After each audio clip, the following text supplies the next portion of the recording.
Olá, meu nome é Felipe Martins de Oliveira e você está ouvindo a série Espiritualidade para Todos os Dias.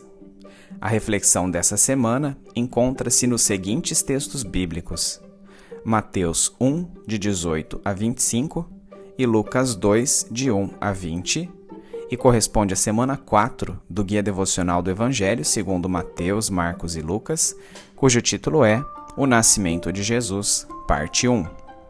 Vamos à leitura dos textos bíblicos. Mateus 1, de 18 a 25. Foi assim o nascimento de Jesus Cristo. Maria, sua mãe, estava prometida em casamento a José, mas antes que se unissem, achou-se grávida pelo Espírito Santo. Por ser José, seu marido, um homem justo, e não querendo expô-la à desonra pública, pretendia anular o casamento secretamente. Mas depois de ter pensado nisso, apareceu-lhe um anjo do Senhor em sonho e disse: José, filho de Davi, não tema receber Maria como sua esposa, pois o que nela foi gerado procede do Espírito Santo. Ela dará à luz um filho, e você deverá dar-lhe o nome de Jesus, pois ele salvará o seu povo dos seus pecados. Tudo isso aconteceu para que se cumprisse o que o Senhor dissera pelo profeta: a virgem ficará grávida e dará à luz um filho, e lhe chamarão Emanuel, que significa Deus conosco. Ao acordar, José fez o que o anjo do Senhor lhe tinha ordenado e recebeu Maria como sua esposa. Mas não teve relações com ela, enquanto ela não deu à luz um filho. E ele lhe pôs o nome de Jesus. Lucas 2, de 1 a 20. Naqueles dias, César Augusto publicou um decreto ordenando o recenseamento de todo o Império Romano. Este foi o primeiro recenseamento feito quando Quirino era governador da Síria. E todos iam para sua cidade natal, a fim de alistar-se. Assim, José também foi da cidade de Nazaré da Galileia para a Judéia, para Belém, cidade de Davi, porque pertencia à casa e à linhagem de Davi. Ele foi a fim de alistar-se com Maria, que lhe estava prometida em casamento e esperava um filho. Enquanto estavam lá, chegou o tempo de nascer o bebê, e ela deu à luz seu primogênito. Envolveu-o em panos e o colocou numa manjedoura, porque não havia lugar para eles na hospedaria. Havia pastores que estavam nos campos próximos e durante a noite tomavam conta de seus rebanhos. E aconteceu que um anjo do Senhor apareceu-lhes, e a glória do Senhor resplandeceu ao redor deles, e ficaram aterrorizados. Mas o anjo lhes disse: não tenham medo. Estou lhes trazendo boas novas de grande alegria, que são para todo o povo. Hoje, na cidade de Davi, lhes nasceu o Salvador, que é Cristo, o Senhor. E isto lhes servirá de sinal: encontrarão um bebê envolto em panos e deitado numa manjedoura. De repente, uma grande multidão do exército celestial apareceu com o anjo louvando a Deus e dizendo: glória a Deus nas alturas, e paz na terra aos homens aos quais ele concede o seu favor. Quando os anjos os deixaram e foram para os céus, os pastores disseram uns aos outros: vamos a Belém e vejamos isso que aconteceu e que o Senhor nos deu a conhecer. Então correram para lá e encontraram Maria e José e o bebê deitado na manjedoura. Depois de o verem, contaram a todos o que lhes fora dito a respeito daquele menino, e todos os que ouviram o que os pastores diziam ficavam admirados. Maria, porém, guardava todas essas coisas e sobre elas refletia em seu coração. Os pastores voltaram glorificando e louvando a Deus por tudo o que tinham visto e ouvido, como lhes fora dito.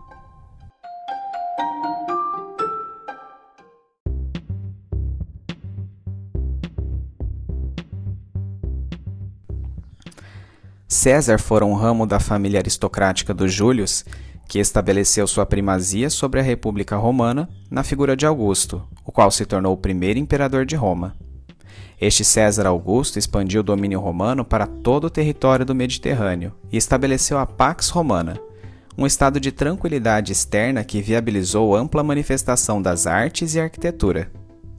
Naquela ocasião, José e Maria não eram casados, estando noivos.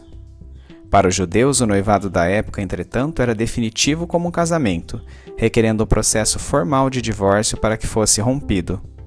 A gestação de Maria seria motivo para um processo público e até mesmo para apedrejamento se José a denunciasse. Porém, para preservar a reputação de sua noiva, José pretendia apenas anular o casamento secretamente.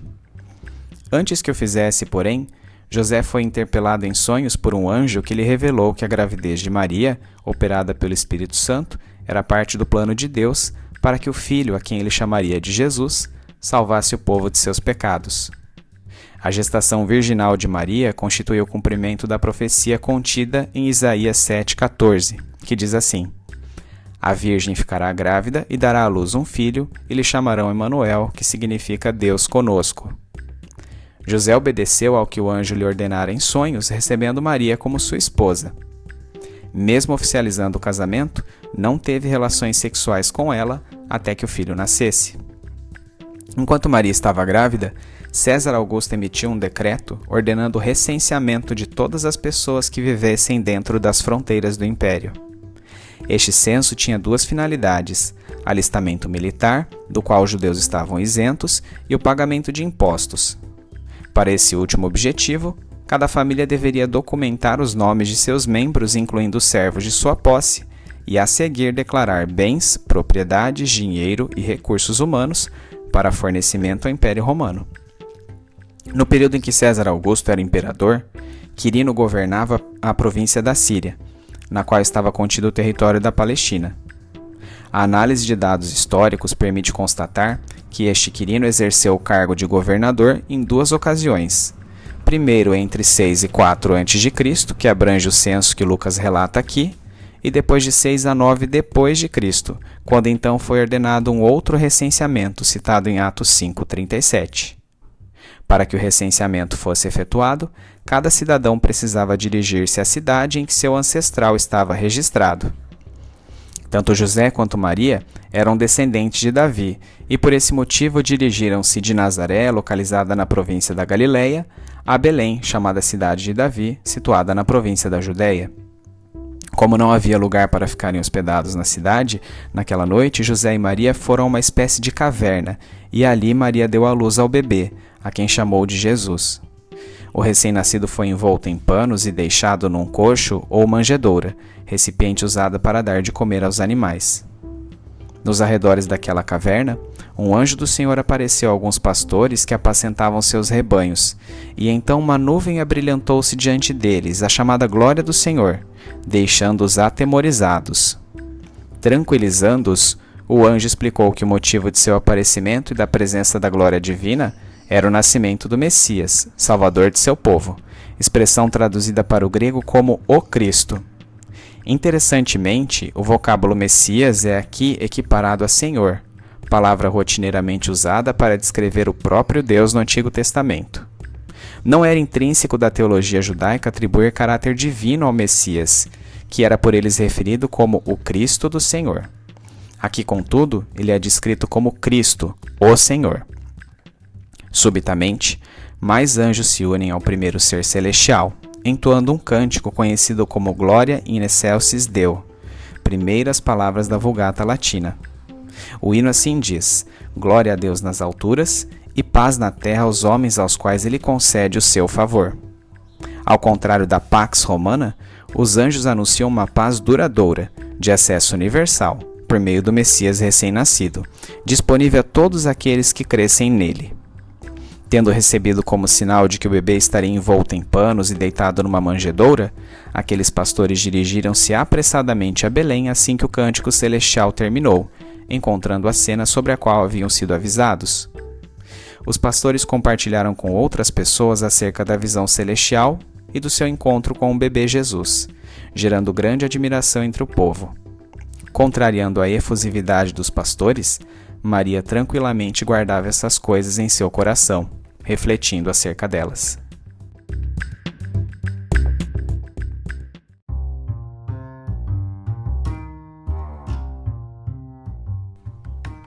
Aplicação prática. Mesmo os detalhes aparentemente sem importância representam o cumprimento de profecias específicas a respeito de Jesus, corroborando sua autoridade messiânica. Em sua obra 7 Razões para Confiar na Bíblia, o autor Evan Lutzer aponta o interessante fato de que Quirino foi governador da Síria 2 vezes, primeiro quando Jesus nasceu, e depois em um período posterior. A conclusão foi dada pelas análises de William Ramsay, historiador e arqueólogo. Antes de seus estudos, Ramsay colocava em xeque a confiabilidade da narrativa de Lucas, posto que os escritos históricos prévios documentavam apenas um governo de Quirino na Síria, em data posterior à do nascimento de Jesus Cristo. Em seu livro, Lutzer lista inúmeros acontecimentos comprovados pela ciência da atualidade que corroboram citações e trechos bíblicos, à semelhança do que foi descrito pela historicidade do governo de Quirino. Sua conclusão convida-nos a fortalecer nossa fé na autoridade bíblica. A consequência inevitável desta fé deve ser a obediência. Citando um trecho deste livro: se a Bíblia é confiável nos assuntos em que pode ser testada, temos motivos para crer em sua confiabilidade nos assuntos que estão além do atual reino de investigação. Cremos na Bíblia quando diz que Abrão lutou contra os reis para libertar Ló, que Quirino foi governador da Síria, e também quando diz: ninguém pode ver o reino de Deus se não nascer de novo.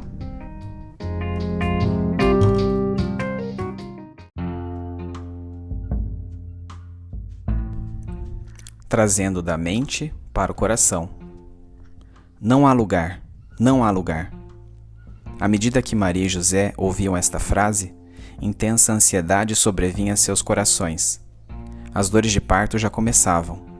Onde ela daria luz? Suor e lágrimas escorriam pela face de Maria. Tanto já estava sofrendo por causa desta gestação. A vergonha social e principalmente a incerteza acerca do futuro daquela criança assolavam-na. Ainda assim, refletir sobre o futuro do bebê que carregava dava-lhe a convicção de que tudo se resolveria. Lembrou-se da temerosa anunciação do anjo Gabriel e de como ela pôde comprovar a veracidade de suas palavras ao contemplar a idosa Isabel grávida. Era ela humilde serva do Senhor. Ele a conhecia e lhe traria provisão. Nos arredores de Belém, José avista uma caverna em que viviam algumas pessoas. Uma das câmaras desta caverna era habitada por aqueles indivíduos e na outra estavam seus animais, refugiados para a noite. O mau cheiro advindo dos animais e principalmente de seus excrementos sobe às suas narinas. Não há lugar, diziam aquelas pessoas também. As dores se intensificam. O parto progride, o bebê está nascendo. Não há lugar conosco, mas para que ela possa dar à luz, quem sabe se vocês ficarem na estrebaria junto aos animais. Senhor, meus olhos pós-modernos leem esse relato com assombro. O Salvador do mundo nasceu junto dos animais, sem qualquer medida higiênica em meio a diversas incertezas. Idealizamos demais o momento de nascimento do Messias. Não, Maria e José não estavam com a face plácida e serena dos presépios. Não, os animais não estavam romanticamente achegados ao bebê. Havia extrema fadiga, desespero e dúvida nos olhos de José e Maria. Suas roupas estavam empoeiradas da viagem e suas sandálias estavam sujas das fezes dos animais. O Senhor não poupou esforços para, fazendo-se homem, resgatar-nos. Sua preocupação não foi com seu conforto, e sim com o cumprimento de profecias a respeito de sua vinda. Como a Bíblia é rica e harmoniosa em seus escritos. Mas apesar de essas profecias terem sido meticulosamente cumpridas, não haveria lugar para o Deus homem também nos corações das pessoas. Não creriam nele. Veriam suas obras e milagres como quem contempla um show, sem hesitar em gritar crucifica-o com a mesma intensidade com que o bendisseram inicialmente. Hoje, a situação não é diferente. Continua não havendo lugar para Cristo, o Senhor. Seu chamado radical, a completa renúncia, permanece sendo mal visto pelos homens de nossa sociedade hedonista e confortável. Seu exemplo de abnegação, sofrimento e sacrifício parece-nos ilógico e não queremos imitá-lo. Insistimos em gritar crucifica-o com nossos pecados e nossas vidas incoerentes com o evangelho que afirmamos seguir. Deus, tenha misericórdia de mim, pecador. Sou grato porque seu amor persegue-me e não desiste de mim. Obrigado porque seu Santo Espírito atua momento após momento em meu coração, consolidando a salvação efetuada por Jesus Cristo na cruz. Torne-me mais parecido com um Deus homem. Ajude-me a aceitar a simplicidade e o sofrimento como ele aceitou. Ensine-me a ver as pessoas como ele viu. Aumente minha fé, de modo que ela seja demonstrada por uma vida de obediência, a qual não é movida por sentimentos, mas por decisões baseadas em seus princípios. Em nome de Jesus. Amém.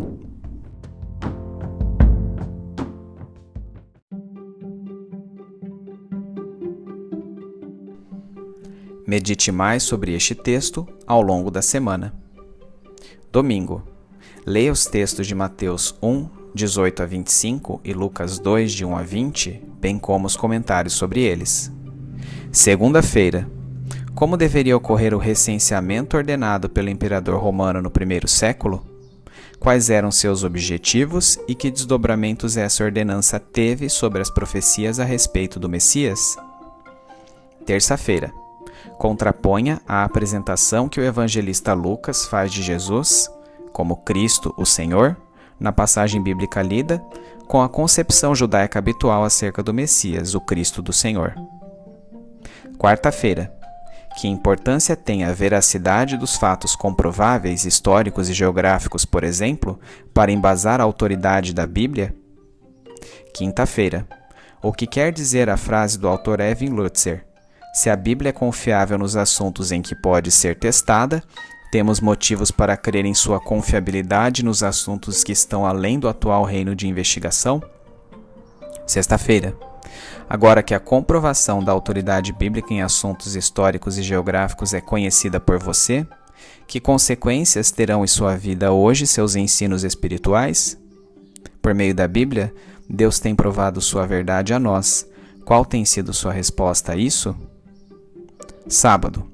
Quais as implicações práticas dos textos de Mateus 1, de 18 a 25 e Lucas 2, de 1 a 20 para a sua vida?